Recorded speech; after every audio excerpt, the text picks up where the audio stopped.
behind me, Satan. I'm Charlie. And I'm Cory. And this week we will be discussing the White Stripes and their album Get Behind Me, Satan. It is their fifth studio album. It was released in 2005. This is concluding our 2005 series, because some great albums that came out that year. So I'm glad we got to do this retrospective on some of really cool titles, at the very least. Yeah, it was a heck of a year for music. That it was. And this one's probably the most unconventional one that we've done of our series, but you, the listener, wanted it, so you, the listener, are gonna get it. You wanted this and Madonna, so we're really switching it up, but that's okay. Yeah, this is, even for the White Stripes, you see this album touted as one of the most misunderstood, but it is unconventional, and it's unconventional for them, which is really unconventional if you are familiar with their body of work. Oh, yeah. I mean, like, there's moments here, it's like, okay, obviously you're going to get some of the signature sound, but by now, by the fifth album, I think there's a bit of an expectation of what you'd get from the White Stripes. You're going to expect some different stuff, but now they're going to experiment. So, yeah, I mean, this was a little bit of an anger-fueled album. There was some hurt inside of here, and it's also an album that I'm sure we'll touch on it, but that was recorded in a house, in a foyer. You know, like this is a grassroots album. If you must bring in a rented baby grand and let's get at it type of mentality here. yes, and I do feel that was intentional, because this was the follow-up to their most successful album to date, Elephant. I mean, now they're broken up. I highly doubt they'll be reuniting to make a bigger album, but they were following up the blockbuster, so to speak, so the expectations were high, and the White Stripes decided, no, we're going to do a home album instead, and there's a lot in here about how Jack White feels about being a big celebrity of sorts. Yeah. That's really present on this album, and I think he has some real unique ways that he shares his feelings, which is something that I appreciate about the songwriting on this album. I'll say that. Because this was a new listen for me. This was not one I'd heard any song off of before, but because it's not their biggest album. It did fine, but not as big as Elephant, of course. Yet nowhere near. And I remember when this was coming out and hearing it and being like, okay, maybe a hot tea take. I'll put this out there as a hot tea take, but this was him starting to be fed up with being a celebrity. I'll use the word fed up, but more so with him doing it his way. And we see this a lot post White Stripes, you know, just him becoming this wild avant-garde, I'll use the word avant-garde here, musician and artist, but this was his step away from a spotlight per se, that he didn't enjoy, or that he didn't enjoy the way it went down. You know, we get that mirrored in his view of Rita Hayworth throughout this album, and how, you know, she changed her last names and certain things like that stuck with him. But this is definitely like, wait a minute, I'm not going to get caught up in this machine, as we like to call it, throughout our podcasts. I'm gonna do it. I'm not gonna let that happen. I'm gonna record this in the house. I'm gonna record it on an 8-track. I'm gonna do it in 2 weeks. I'm gonna make my music. Christ, I read he wrote 35 songs for this album. You know, which knowing him, were probably way more wild than what we got. But there was a lot of get out of the social norms or the conformity here for me, and I could feel that even when it came out. Yeah, so you were present. Did you get this album release week or something? I won't say that I don't think I've ever bought this album. Okay. But you were listening. I'm always interested in what he's doing. I always have been interested in what he's doing. I took a shining to them early on because there's a musical genius inside of what they do. And it's really, in my opinion, it's really almost behind this mask of what's the word I'm looking for here? Like nobody even knew if they were brother and sister, lovers. They didn't know who they were. There's a mystique. That's the word I'm looking for. The mask behind this mask of mystique. There's this genius. So I've always been drawn to them as a unit, but more so him himself. Yeah, and it is a unique setup to have a divorced couple be the band. And they were divorced by the time their first album came out, so it's not the Fleetwood Mac drama that you've got with these. It had already passed, but they kept working together. Yeah. So, very unique dynamic that the White Stripes have had. But of course, Jack White's kept going, and he's done all right for himself, but they're going to be inducted into the Rock and Roll Hall of Fame this year. I think a lot of people are curious to see if Meg White will show up or not. I hope so. I always hope so in every band, like that everyone shows up. I mean, you put the work in. No matter how it ended, at least come and say hey, Right. Exactly. But yeah, this album, June of 2005, this came out. So it literally did just turn 20 years old, and it was thought of as misunderstood, but overall the reception was still pretty positive critically. Commercially, a step down. It charted at number 3 on the Billboard 200, and it's gone gold in the US, so it's very close to platinum actually, so maybe they'll be able to update it, but depends on if someone wants to pay. Yeah, it also depends on. I was reading that it didn't get a vinyl release till 2015, and they originally wanted to re-record it for the vinyl in like a live setting, which never came to fruition. I did just get a re-release vinyl for its 20th anniversary, or what 20th Yeah. anniversary. So maybe that'll put some numbers up, but that's more of a cult. I'll use the word cult following on this record here. People that have always wanted on vinyl grabbing it rather than new listeners, I would think. Would think so too. And if any album is going to get a bump from streams, it's obviously going to be Elephant. That where it could be moved up to another level just because of Seven Nation Army. And we see that happen all the time with if an album has a big enough hit still getting streams, it can get bumped up. That song, in my opinion, is the reason why Jack took a turn. Oh yeah. Because I think it was over. I'm speaking in just from my opinion, but the way that song caught fire and became a soccer chant and a baseball chant and every sporting event and college this and that and just undeniable, I think really for me it felt like it threw him for a loop, and that's why we get this album, is because it's like whoa, we're not just Seven Nation Army. I think that had a lot to do with it. Yeah, and it's interesting. I don't remember Seven Nation Army from when it came out because I was like 6. That was not in my wheelhouse at the time.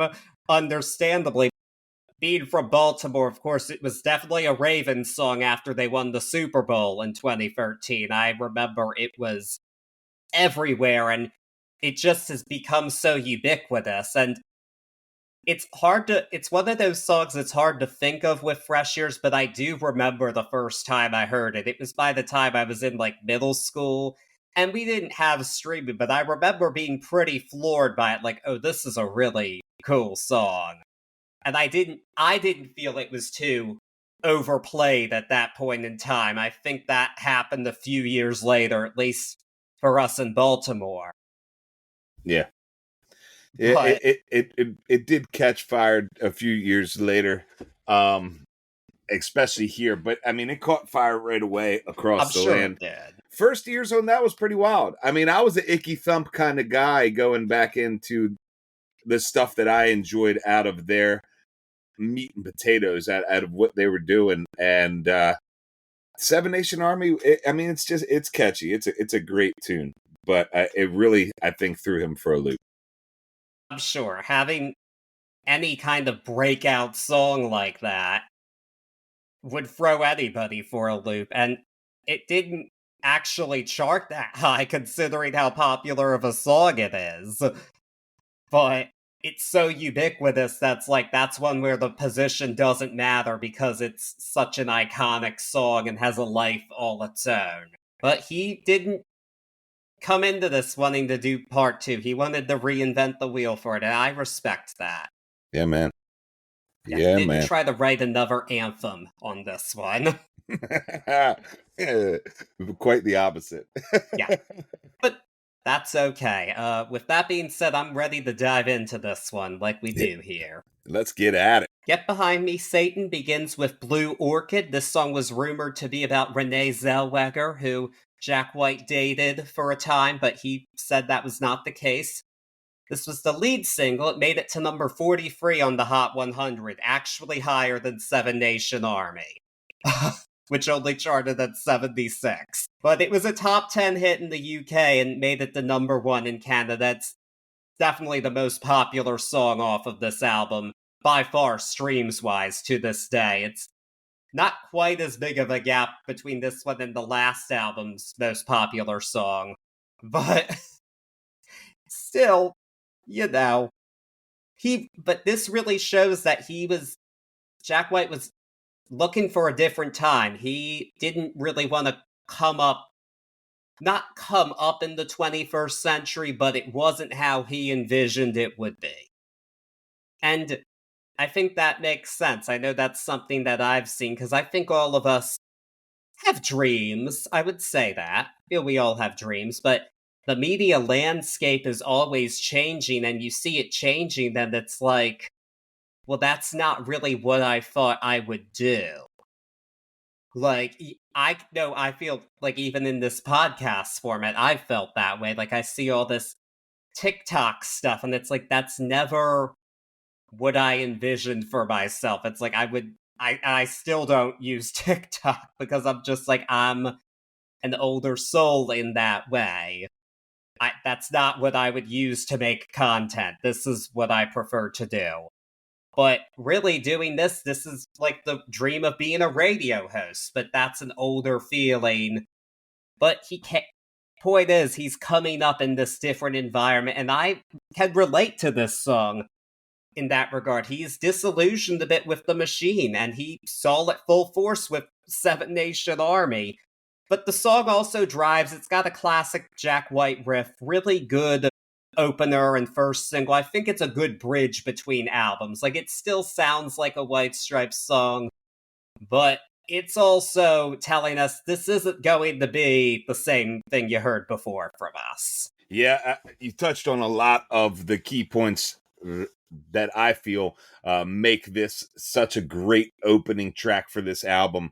And most of it comes from the fact that Blue Orchid, in my opinion, could almost be a sequel to Seven Nation Army, but in the sense of a tongue-in-cheek sequel, a tongue-in-cheek follow-up per se, where we're getting that driving heavy tone that the populace was so familiar with Seven Nation Army, and we're getting probably the most lead guitar vibes out of Jack Black that we will on this album right here in the start. A bridge is a great way to describe this song for first time listeners of the album that were familiar with Elephant, and it does that. It bridges this. It does in the same way, like you said, really let us know that,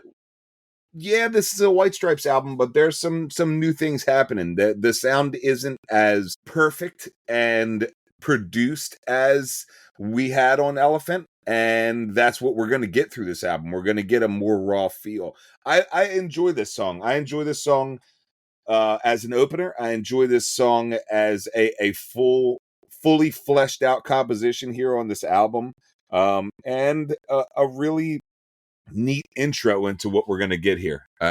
Blue Orchid is a great way to start this album. Yes, it is. But I think you might have been thinking. Did you think they played this in School of Rock? You called him Jack Black. I say Jack Black I say it all the time. Sorry, White. I say it all the time. I'm saying it all the time. This is not not lava. Yes, of this Jack is White. not lava chicken here. This is Blue Orchid. Yeah. Yeah, not the School of Rock. This is post graduation from that. Heard that. Call me out on it and put a counter up because it's going to happen a bunch. I guarantee I always do that. So no intention on that. in that case, we might need to call the nurse, which is the next song. There you go. It's written on the marimba, and we hear that instrument throughout this tune. This is definitely a personal experience told through a character. And this is a very singer-songwriter motif. That's really what they do. And it's not as wordy as a lot of songs along those lines, because that's not who Jack White is. I think this one's a grower. It's definitely, I would say it might be the most avant-garde song here. Like, just these sounds together, it's like, like, what is this trying to tell? And it's telling, like, a relatable story, but it's like, what was the thought process here? Like, what made us put these sounds together to tell this breakup story? You just can't... You think about that. I still am a little perplexed by this song. I didn't find a ton of info on it, but it's a unique one. It makes me think. It is a unique one. I mean, just from the fact that our lead instrument here is the marimba. And I like that thought that you had, like, why choose the marimba inside of this pretty much in its full package is a hard-hitting breakup song. You know, the nurse is not the person that puts salt in your wounds is the overlying theme here. It's this is the genius I talk about in Behind the Mask of Mystique, and it's just what he does. I mean, I was reading some on this. I think this is about Zellweger. That's just me. Like, this is his broken heart song. I had read somewhere where he had shown this to a buddy of his, and he was like, "That's some real Brian Wilson shit right there," like some real out there sounds. I dig this. This is the kind of Jack White. This is the kind of White Stripes that I look for. Are these avant-garde sounds that really paint a picture.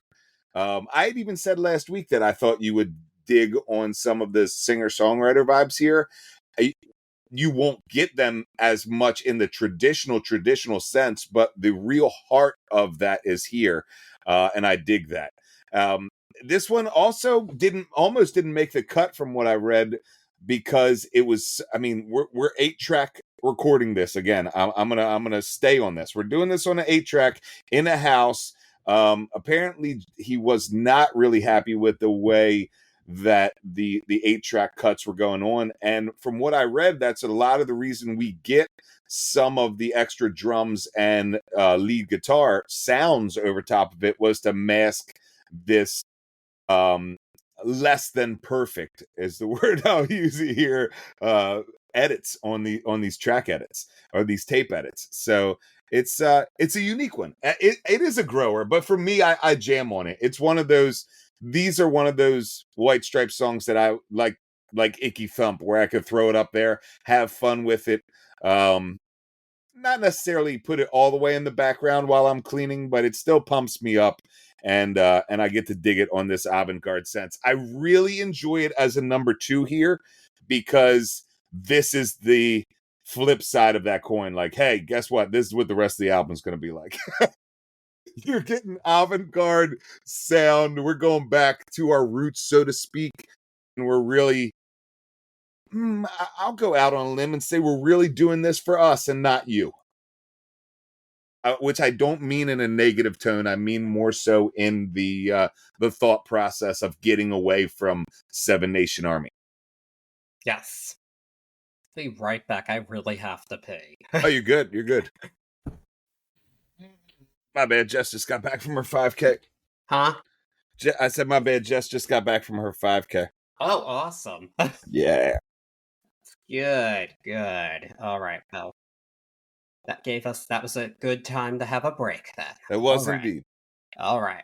But now we're on to kind of a combination of these straightforward and avant-garde sounds with the next track, which is My Doorbell. This was the second single. It's rightfully been compared to Motown.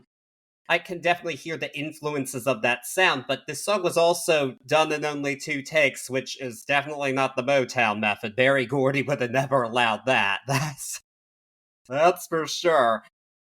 But it does have that, like, immaculate Motown crispness to it, which I really appreciate, because I love Motown. I love some classic soul pop music that just speaks to my musical sensibilities very much. And this song was nominated for a Grammy, definitely deserved in that regards. I mean, I think it's a really cool song, but it's like 21st century avant-garde Motown, I would say, which I really appreciate. This is a neat song. It was the second single. It was a top 10 hit in the UK. Didn't do as well as the first one overall, but it's a beloved White Stripes song overall, as it should be. Yeah, it's a cool one, man. I dig it. It's such a neat sound here. Number 3 coming in. We've already been told what the past was. We've already taken a look into the future with a marimba sound that's pretty off the wall, and then we get a full on run here. You know, him just banging away on the keys with a super simple hook, but a super earwiggy hook of I'm thinking about my doorbell. You know, it's just a simple and when are you going to ring it type of message here. You know, I could see it being done in 2 takes, and I love it. This one is my kind of Jack White singer songwriter deal, where this is a fully thought out, fleshed out story narrative. I don't have to guess around with too much imagery here, with too much poeticness. I just get a full on fun song. I love this one. I always with this one end up going back to like Presidents of the United States of America on some like Peaches or Lump kind of vibe, or even like if you're familiar with their work, just a lot of their work has this quality to it where it's a simple story. You don't have to dance around to it, but you will dance around to it in the sense of it being musically put together. It's a neat one. It's one of the longer tracks on here, but I don't necessarily feel that in the way that it's fleshed out. It uses up all of its time, and I have fun throughout it. So do I. This isn't an album with too many long songs, just so we're aware of that. This is true. Got some short ones coming up. This isn't one of the shorter ones coming up, though. It's a track 4 is Forever for Her, parentheses, is over for me. In case you couldn't tell, this is a breakup song. The working title was I Blew It, which I actually think would have been a better title for the song.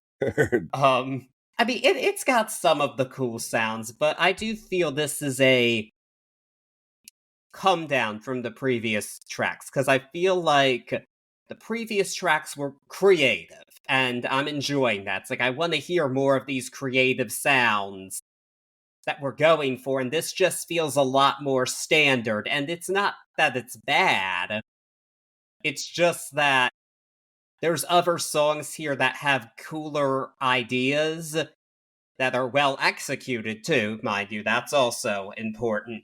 That this one does end up falling a little flat for me, just in comparison to the rest of it. There's just better stuff here, and this theme is something we're going to be hearing again throughout the album. And this isn't the best example of it. No, I'm with you. And in fact, you, not even knowing, have saved it from a full scathing review on my side, where you've opened my mind to think and give it a little bit of a benefit of the doubt here, that it ultimately is, benefit of the doubt wise, it ultimately is ending this first third of the album. And maybe, again, giving it the benefit of the doubt before I go into what I don't enjoy about this, maybe it's meant to do that. Maybe it's meant to incorporate all of the sounds that we've heard before, and even almost reuse a little bit of the melody that we've heard before, to fully encompass the first thought of three thoughts on this album. That's me giving it the benefit of the doubt. Straight up, uh, you know, tearing it apart, for lack of better words. It just repeats everything we've heard so far in this album, and it repeats it all in one song, and it doesn't really take me anywhere that I haven't been, other than taking me a little bit out of the album. This one is not my favorite for those reasons. Ultimately, it's easy on the ears, but if you're listening to this album from front to back, it's very redundant, unfortunately. Yeah, I don't want to beat a dead horse here on that. I just it's easy on the ears, but as far as the ingenuity and genius that we get musically from them, period, it seems like it almost seems like a should have been left on the floor kind of cut here. It's tough knowing that he did 35 songs for this and then was like, all right, I want this one on there. It's just not dynamically there for me. Yeah, Enough bad stuff. I mean, I would think it's like this was one of the like top third of the tracks that you did almost. That's the part I'm a little confused about, actually, in terms of this one. I, I don't know. But fortunately, we're going to get a real left turn with the next track, which is Little Ghost. This is a bluegrass song. We've got Jack White on the mandolin here. Short and sweet, only a little more than 2 minutes, but that works perfectly if we're going to be doing bluegrass, because it's very fast paced. That's how they do it. And this song was written in only 10 minutes, and I can tell that, but in a really good way, because it feels spontaneous and effortless. That's what I really enjoy about this song. It's just, I mean, it's like a real nice burst of bluegrass energy to the album, especially after the previous song, which was pretty slow. And it's just a fun tune to listen to. When I hear this, I feel like these people are enjoying what they do in the studio with their music, and that's what we want to hear. Yeah, man, I'm totally with you. It's almost like we're getting a starting song for a new album, with the way that it brightens up what's going on here. I mean, we get Mandolin Jack here. We get Jack Black. Jack Black. There it is. Count it up again. We get Jack White on the mandolin, and this beautiful. I love the word. The beautiful burst of this bluegrass energy. It is. It really encompasses bluegrass to me, period, because like you said, you can tell it's written in 10 minutes, but in a good way. It's fully there. It's fully realized. The energy is perfect. It reminds me of classic bluegrass tunes like Catfish John or something, just small, catchy, packs a punch, but is gone within the 2 minutes and 18 seconds that we have with it. And I'll go back to it. I enjoy this. It is a palate cleanser in the sense of it really opens me back up as a listener for this album. And that's why I started off with it. It's almost like an intro song to a new album.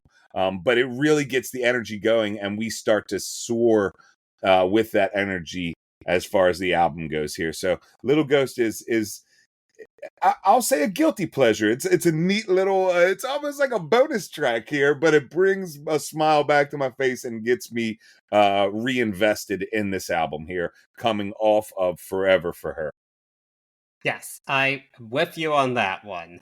And now we're on to what was the final single for the album, The Denial Twist. This was the song that had the most time spent on it, and it had a pretty wild video. If you want to learn more about it, highly recommend going to stereogum.com, not sponsored. But there's a 20th anniversary piece about this album, and the writer of it, Tom Bryhan, who is a regular contributor for them, actually appeared in the video for this song. So he shared his anecdote of being on the set for this video, which was really interesting to read. So, any interest in that, highly recommend. I do like that the White Stripes cared about their videos, I'll say that. But, and this is a song that could use a wild video. It got one. There's a lot going on here. Definitely a bit of a 60s influence. I think you can guess that based on the title with the twist portion of it. And it did all right. It was a top 10 hit in both the UK and on the modern rock charts, which is now alternative airplay. It's changed throughout time, some of these chart titles, but this is a neat one. I'm not sure it's one that I would have picked. As for the song itself, I'm not sure it's one that I would have picked as a single, but in terms of making a video, I understand why it was chosen as a single. That makes sense. Yeah, I'm with you there. I don't know if this is the most crowd friendly tune as far as a single goes, but it's a great one. It's and it lends itself to the video. I enjoy this. This is a sound that I maybe it's a hot tea take, but this is what you're gonna start getting when you listen to Jack White later on with like raconteurs or solo work. This is a sound that comes across and throughout his career, and I dig that. He always gets me with the way he leads in on these vocals, where it's almost like a little scream at the top, and then he works his way back down into the melody of the vocals, and I dig that. I definitely, if for a 2 minute and 35 song, I don't see why this would go single wise, but it's a neat one. It's a neat one. It energy wise sort of keeps me there where I came out a little ghost, and I dig that. My only I'll use the word problem with Denial Twist is it just feels a little bit unfinished to me as a listener. Whether it was intended to stop abruptly like that, I feel like I didn't get to finish my dance, so to speak, during this tune, and that one is a little bit tough for me. It does get a lot more love than a lot of these songs streaming wise, and I'm always happy to see that because the sound is there. But this one has always felt a little bit unfinished to me.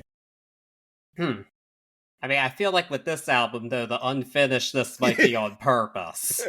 Agreed.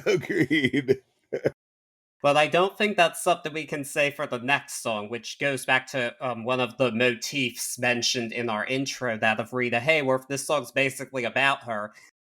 It's called White Moon.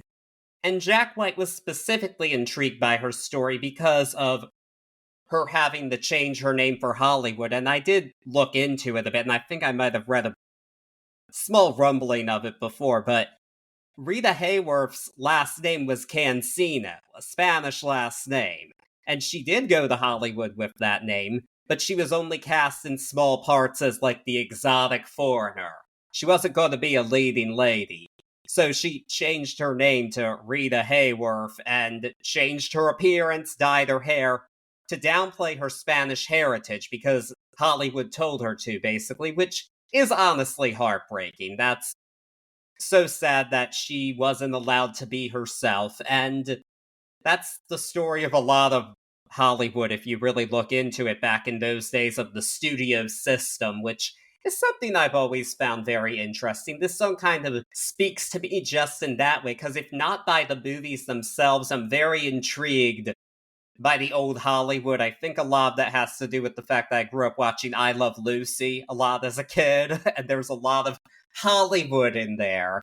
And and there's so many connections just in that series to old movie stars, but it's it's a thing you see throughout. Like, so many people had to hide parts of themselves in order to make it. And Rita Hayworth was one of several, well, not several, many, who had to do that.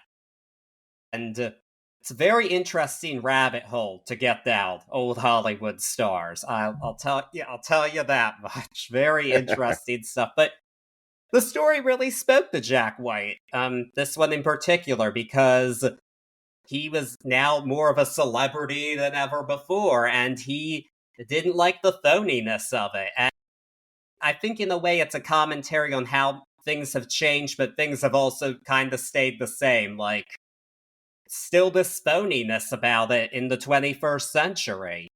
And I think there's more layers to that now as we've gone deeper into the 21st century. So a lot going on with this song, and it sounds really cool too. It's just beautifully done. Uh, really impressive tune. I like this one a lot. Yeah, this one gets me on all types of levels. I love it for its musicality. I love it for the commitment to this Rita Hayworth narrative here, and it almost feels like it's the intro song to a Rita Hayworth musical to me. And I dig that, and I really enjoy that. But on top of that, I enjoy the satire here, or more so just the way that it's almost ironic. The sad song, the sad thoughts, or the not so good thoughts inside of this beautiful piano ballad that we get here, and the way that it's presented in the satirical tone adds a bit of extra genius on top of it. At face value, it might just sound like a beautiful little tune, but you really start to dissect this, read and listen to what is being said, and the way it's presented over this piano is pure genius. So I dig this one. I dig this one. Definitely a nice one to relax to, but also in a musical sense, like I'll say it again, really pick through it and do a little role play here and as an artist to see what's really going on. It's a neat one. Yeah. But they switch it up once again on us. A lot of pretty big switch ups between songs on this album. In case you haven't noticed that pattern, we get that with Instinct Blues, and the instinct in this song is sex. To be blunt, it's not hidden in the lyrics. I mean, it's a pretty straight blues tune. This is in that White Stripes wheelhouse, because Jack White's playing style itself is extremely bluesy. You can hear that all over it. But it works. This is what they do. This is what you want to hear from the White Stripes, I feel like. The guitar obviously is stellar. I expect nothing less from Jack White. And, the last song was very heavy. It was beautiful. I loved it, but it was a lot to take in. This is something, I wouldn't say lighter. It's still a blues track, but it's a different idea being presented, and I feel that's important as we go into this next portion of the album. Because we're getting into the home stretch here, because we're about to get to the ninth track. Yeah, the blues interpretation of sexual frustration right here is another tongue-in-cheek genius play from White, from both of them, but from the White Stripes here. It really is just their style. It's so weird, like hearing you say that, and it's like, oh man, I don't want to repeat that. It's the reality of this song, though. This is what they set out to do, and this is just a raw blues, tongue-in-cheek sexual frustration song. I love that we get these angsty riffs here, these angsty, like super, super heavy overdrive riffs, which you don't necessarily put with a blues song, but you definitely put with the White Stripes and Jack White. And you get exactly what they are here. I think it is important, like you said, heading into the home stretch, that we get a little bit of this exactly what they are type of song here. So I'm glad to have it. It's a good one. It's a good one. Pacing on this album, and I'll say it again when I do my grade, but pacing's all over the place. It's not something that I expect from them, but I will grade them on the same scale as we usually do with pacing. But yeah, pacing on this album, have fun with that. I have to really give a benefit of the doubt on a lot of this stuff to figure out why. And you know, I'll say on this album, I like the fact that I just sort of surrendered to the flow here and said, it's the White Stripes. I'm not going to concentrate too much on the way this is paced as a full album. And that being said, as heavy as a blues track as it is and where it is on the album, it doesn't take me out. And again, that speaks to who they are as well, and what I expect from them as a listener. It's not like, oh, Christ, what is this punk inspired blues jam doing in the middle of this album?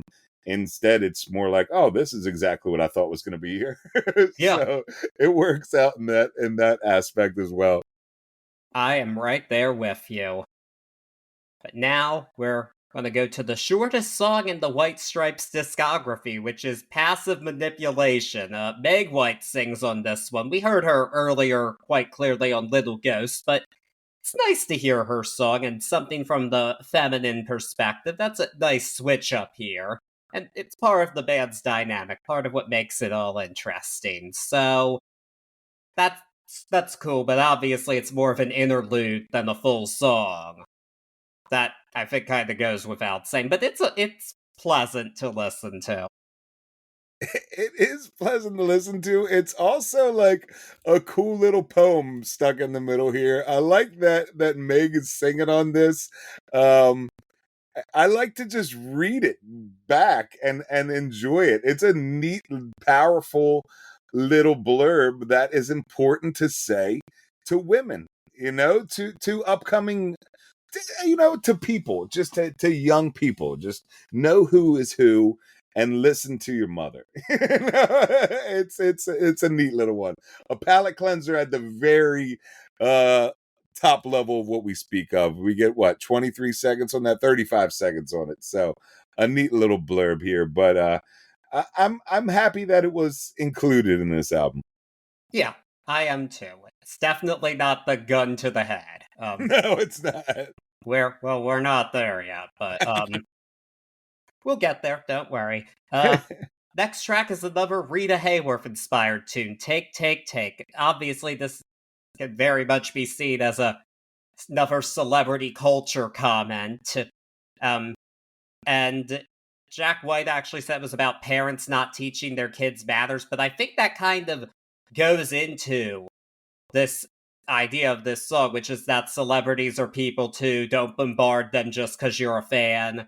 And it's weirdly prophetic, this tune, because we're seeing that more and more now, especially in the age of social media. A lot of people feel much more entitled to the time and space of celebrities, I think, is something that we've seen. And it's caused quite a bit of discourse. It's like, well, how are they supposed to act? Like, yes, you are a public figure, but also, what about your boundaries? It raises a lot of questions. And that's why I think that's kind of this whole thing. Jack White's telling us how he feels musically. Now somebody would just go on a podcast and share how they feel about it. That's the difference here. But he made art about it. And he actually cut this song down a bit. I read it was supposed to be, like, it was originally like 9 or 10 verses. Yeah. But who knows? Maybe we'll get take, 10-minute version from the Vault Jack's version one day.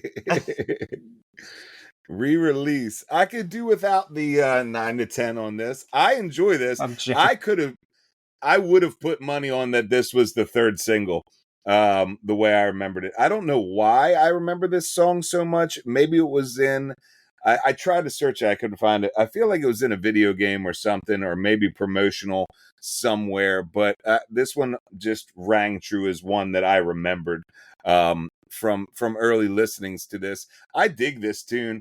I mean, not to repeat what you said, but I mean, we're here in 2005 during, when this is recorded, and this is early on this real hot topic now of celebrity consent, as far as these blurred boundaries that we are seeing, that it definitely has not been taught, or is not being taught on the level that it was when I was growing up, as far as manners and the boundary between people. But more so, this is a part of what we were talking about before, is him being just really moved in a not so good way after the success of Elephant, and now he is becoming that superstar, and finding this out the hard way. I love how he makes it about Rita Hayworth in a bar, and somebody just nonstop asking her over and over again for too much. And I dig that, the way you use a real character, but in a fictionalized setting here, and really explain your gripe through music. So I love this song for that. I love it for its musicality. I enjoy the way this song goes.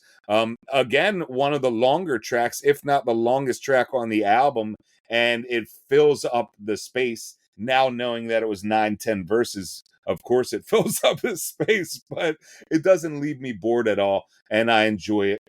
Something about that shaker when Meg White puts it in here. I don't know if it's maybe just old music inside me, Beatles stuff, or old just preferences, but I always enjoy the way she puts the shaker in here. I dig this song. I really do. Yeah, it's a cool one, for sure. Next up, again with the pacing, we went from that to a full-on acoustic track now, As Ugly as I Seem. Got Meg White on the hand drums with this song, which that's a cool sound to have here. That's the highlight of the song, I'm afraid. I think I can tell they're going for this like singer-songwriter bit here. Definitely the thing. But again, I mean, I think lyrically it's a bit of a different concept than what we've gotten here. This kind of self-hatred that we've got, which is relatable. I mean, I think a lot of folks have been there and put themselves down, and that's what artists do. They write about it. So I'm not going to disrespect Jack White for that. But it just doesn't click for me. I mean, the sound's cool, but honestly, it takes me out of the album. It's like I don't think it belongs on this album at all. It just feels so out of place for me. And we're getting to the home stretch, and this is not the point where I need to be taken out at track 11, and we have 2 more songs to go. I want to still be engaged, and this one, like, kind of almost wants me to go to sleep. So this is my gun to the head. It just does not work for me. Yeah, I can see where you're coming from on a why here on this album. I don't know. And this again, I do know. It speaks to nostalgia for me, not so much of the White Stripes, but this reminds me of like a wild outtake from Page and Plant, when they were doing No Quarter Tour, and really just focusing on hand drums and whatnot. He has some neat Robert Plant Tish vibes going on with the way he presents himself as a singer on this one. um this one, I can see again where you're at, gun to the head, because this one reminds me of an old hidden track. Like I could see this coming 2 minutes of silence, on the original recording, and then this popping up and it making sense. The guitar in here is amazing. Like a really, really beautiful acoustic guitar throughout here. A lot going on. It's not that this is an unfinished thought, but the emptiness of the composition is, for me, just a bit too much contrast this late in the album, where it does, I can see where it would take you out of the album.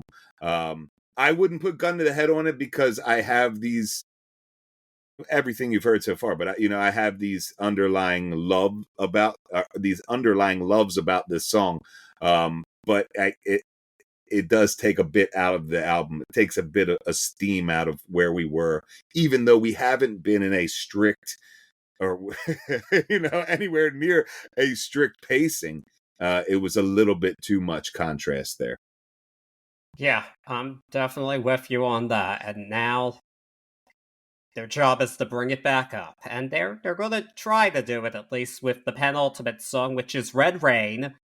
And I mean, it's got the desperation of a great blues track. I will say that it's got that going on, and I do think this is fan beloved to an extent because it got a video like 10 or 20 years later. So that's something.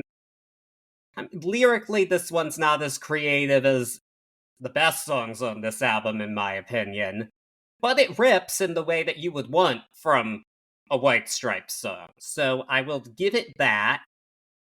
My main issue here is I don't like where this is placed in the album at all. I think this would have been much better earlier on with some of the heavier tracks, but in between these two, it really is a problem, and I'm just not back into the album the way I want to be after the previous song. But it's because of where this is placed, which I think is more of a reflection of just how they decided to structure this album, more so than this song itself, because it's a cool one. I just don't like where it is. Yeah, I'm unfortunately I'm right with you. Like you can throw in all the White Stripe crashes. You can throw in, an overdone guitar piece. You can throw that all in there, but that doesn't necessarily bring us back in. This really would have. I said I tried to stay off the conventionalness of being like, well, this should be here, this should be here as far as pacing, but this really would have fit earlier on in the album so much better. And lifted up songs around it because it's not a terrible song. It's just unfortunately put right after As Ugly as I Seem, and in that sense, for me as a listener, it didn't, like you said, it didn't bring me 100% back in. We also it has this, I won't say weird, but it has this break at what, like 2 minutes 20 in, where we go into like silence and then into almost like a little kid piano, and then we're brought back up, and that gap leaves me again wanting more and wondering why I have this much empty sound at the penultimate track. Again, it's not a terrible song, and it's an okay song, but here it doesn't shine the way it could have earlier in the album. Yeah, definitely with you. And now we are at our bitter end.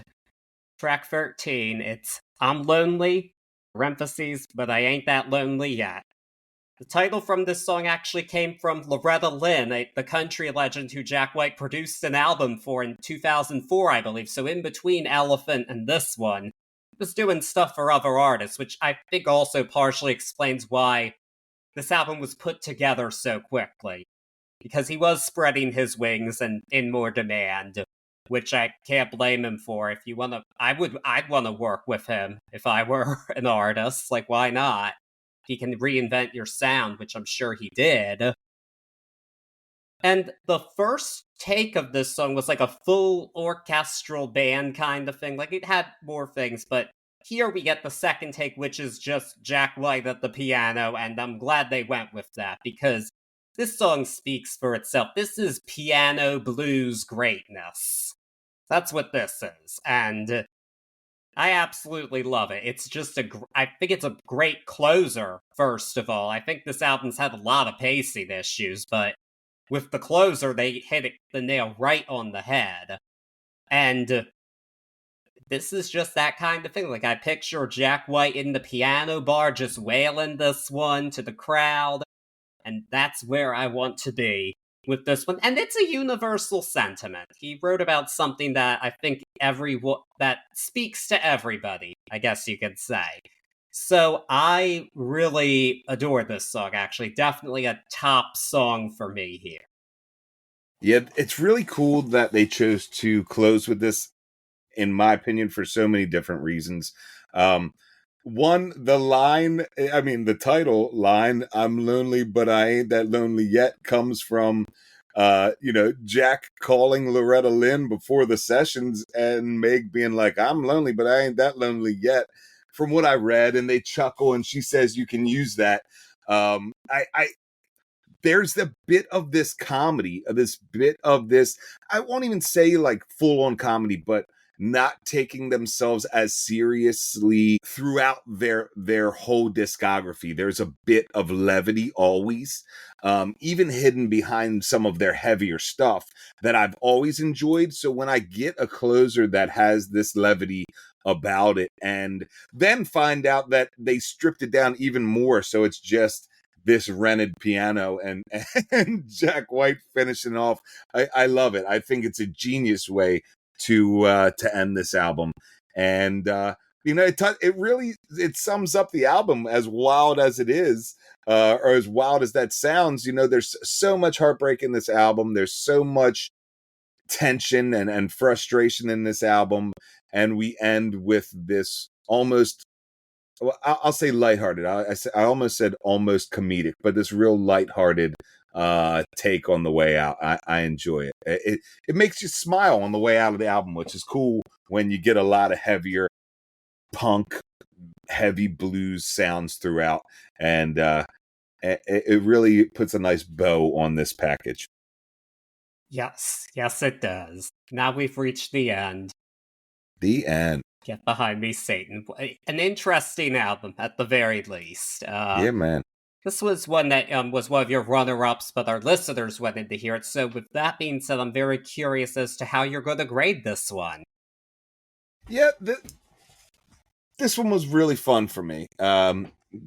White Stripes, Get Behind Me, Satan. I've already touched about the pacing here. I have to grade it on a same pacing scale, looking and trying to find the thought process in putting all these songs together, knowing that there were 35 songs to begin with. And as sporadic as it might seem on first listen, there are thoughts and there are reasons behind the placement for some of these songs. Unfortunately, there are a few that really miss the mark. And a lot of that for me comes from where they are on the album. And that's a tough point for me here. Musically, we get exactly what we love from these two, and that is just raw, really, really finely orchestrated music. Even though most of it is two instruments, we really get that connection that they've always have, that they've been able to portray through their music, and we get that here. We get a fully fleshed out album, but unfortunately, in its fullness, it loses a bit here and there due to just being as sporadic as they are. This one is a strong B for me. I do enjoy it, and I enjoy their discography as well, but this one is a strong B.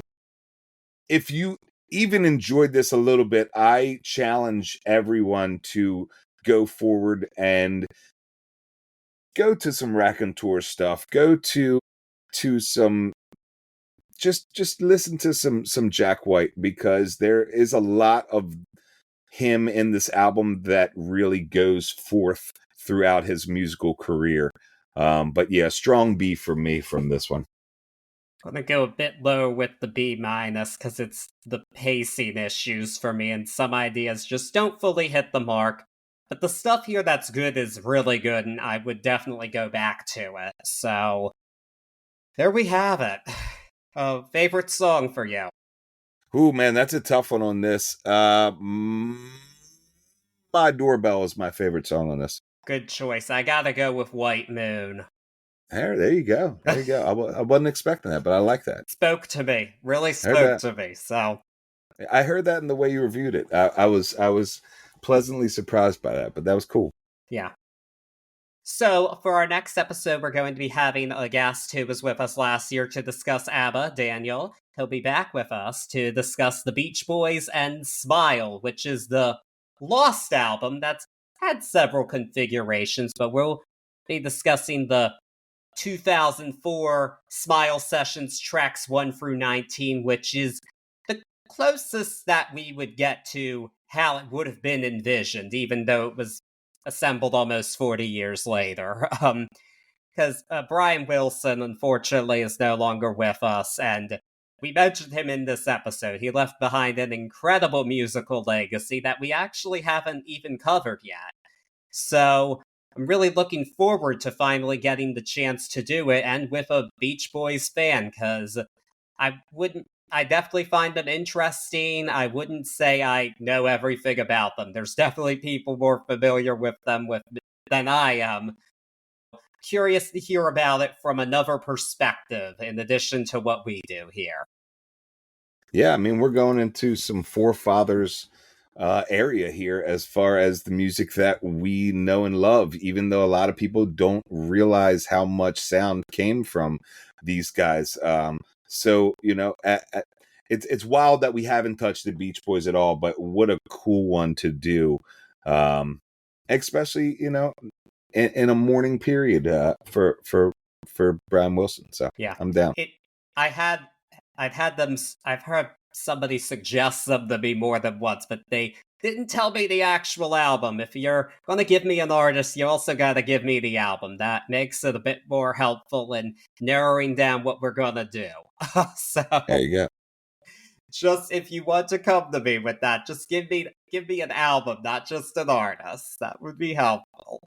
So there we have it. Please follow us wherever you're listening to us, whether that be Spotify, Apple, whatnot. We're on all of it, just about. And of course, follow us on social media. Our links are in the description. And we're going to be cooking up some good vibrations for you next time. And I can't wait for it. So we will see you soon. And we'll hear you soon, more like it. This is a podcast after all. But keep that smile going, and we'll be back at it before you know it. Peace.